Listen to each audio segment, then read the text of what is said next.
prišla SAS na to, že vás práve nominuje na post šéfa MBU? To sa musíte spýtať Richarda Sulíka. Kto vás oslovil? Richard Sulík. Prvú ponuku som odmietol. A čo vás presvedčilo, že ste to nakoniec prijali? Prešlo veľmi dlhé obdobie, ktoré som mal možnosť rozmýšľať o tom. Ale čo rozhodol? Moje osobné dôvody. Že trúfate si na túto funkciu?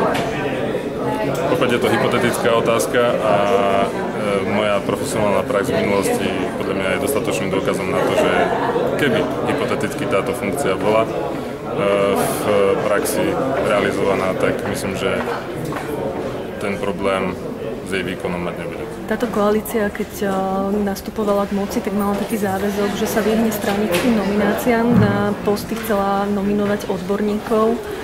Prečo zrazu siahla priamo po poslancovi SAS?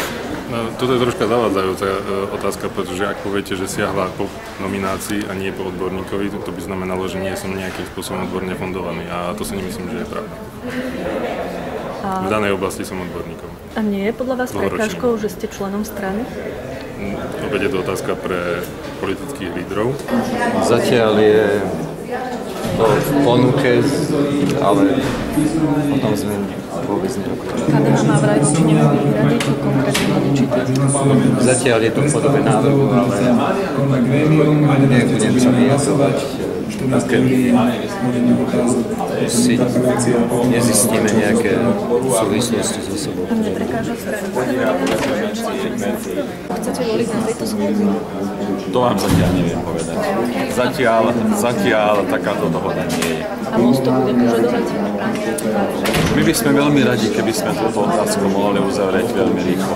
Aké sú vaše plány po získaní postu šéfa MBU? K tomu sa nebudem vyjadrovať, to je naozaj hypotetická otázka.